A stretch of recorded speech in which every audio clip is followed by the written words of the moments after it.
Barak Yahuah, Barak Yahuah, Barak Yahuah. Shalom to all 12 tribes of Yasharal, wherever your feet are touching the soil on this wonderful Yom. Shalom to the elder brother, Yehuda, Yahuwah's covenant-keeping people. Shalom to the younger brother, Ephraim, to the former stranger, the former foreigner, who now, by the redemptive blood of Yahushua HaMashiach, is made privy to being grafted back into the olive tree, back into the middle branch that is Yahushua HaMashiach, back into Yasharal, and so being made privy to the same gift, the same promise, the same inheritance that was given to Yasharal and to Yasharal alone.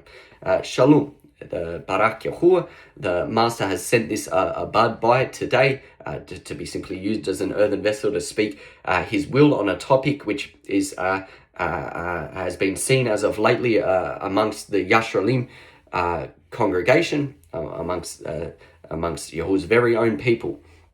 Rather, those who claim to be Yahuwah's very own people, calling upon his name, though they lack the amunah, though they lack the trust and the works, for trust and works work both together, though they lack the requisite trust and works to truly be named his people, his children.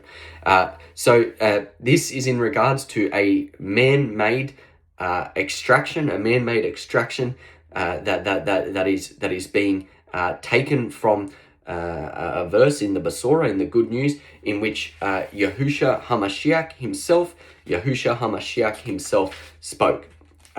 This is Matthew, the Good News of Matthew, chapter 5, verse 19, which reads, "Whoever therefore shall break or weaken one of the least Torah commandments, and shall teach men so, he shall be called the least in the kingdom of heaven." The Malkut HaShamayim, the kingdom of heaven. "But whoever shall do and teach the commands, the same shall be called great in the Malkut HaShamayim." What this Abad, this servant, has seen as of late is that people are taking this, specifically, extions, but even those who call upon the name of Yahuwah and Yahusha, though they do not bear the fruit that goes with the name. People are using specifically the start of this verse where it says, "Whoever shall break or weaken one of the least Torah commandments and shall teach men so, he shall be called the least in the kingdom of heaven." People are saying, oh, well, that still means that you're in the kingdom of heaven, you're just called the least.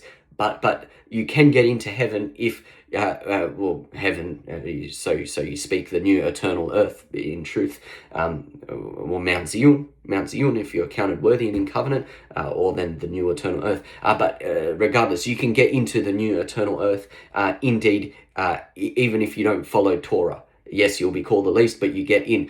But where people go wrong here, with this man-made doctrine, is they fail to do their research. They fail to study to show themselves approved, as it's written in the book of Timothy. They fail to study to show themselves approved. Looking into the Greek, because we know that our scriptures, most of our scriptures, have been translated from more ancient original manuscripts, such as the LXX Septuagint, which is the Greek, the ancient Hebrew into the Greek. Looking into the Greek root word here, where we get he shall be called the least in the kingdom of heaven, we get the for the word in, we get the Greek word en, which translates which has been translated into in, an English word. But looking into the meaning of the word en in Greek, yes, it can mean in, but it can also mean by. It can also mean by. With a simple cursory search, you will find this. It can also mean by. So if we read that again in context, we get that whoever therefore shall break or weaken one of the least Torah commandments and shall teach men so, he shall be called the least by the kingdom of heaven. But whoever shall do and teach the commands, the same shall be called great by the kingdom of heaven, by Yahuwah, Yahusha, and even the heavenly messengers above. This is the correct translation of the text. And so we get that those who are called the least by the kingdom of heaven, indeed, they will not be in the kingdom of heaven, but they are called the least by the kingdom of heaven, and they have no part in the Shamayim above or the new eternal earth to come. Now, precept upon precept, line upon line, here a little, there a little, let's get further into the ruach-led extraction that we get from that verse. That indeed, if you are not following a royal covenant Torah, if you are not walking as Yahushua HaMashiach himself walked, which was in Torah, in Yahuwah's commandments, statutes, and judgments, in his commandments, statutes, and judgments, then indeed you have no part in covenant with Yahuwah. Indeed, you do not meet the requisite, the required amunah, trust and works. Trust and works go together, for trust without works are dead. You do not have the required works to be considered by our Father in covenant with him. Now, if we turn to Yehukanon Alaf, 1 John, we read in 1 John chapter 1, verses 3 through to 6. Now, by this we know that we know him.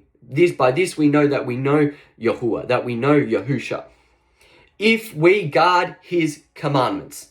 If we guard his commandments. This is one of Yahuwah's very own disciples, John, Yehukanon, indeed the only one to show up at Yahusha's impalement, the only trustworthy one whom Yahusha turned to and said to Miriam, see, this is now your son. And to John, he said, see, this is now your mother.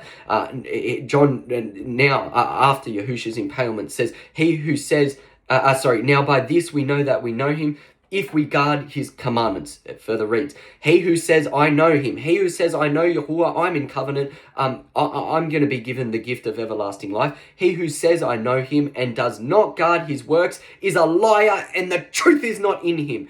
He who says, I do not have to keep the commandments, statutes, and judgments of Yahuwah is a liar, and the truth is not in him. Don't take my word for it. It says it right here. Study to show yourself approved, and you will see this.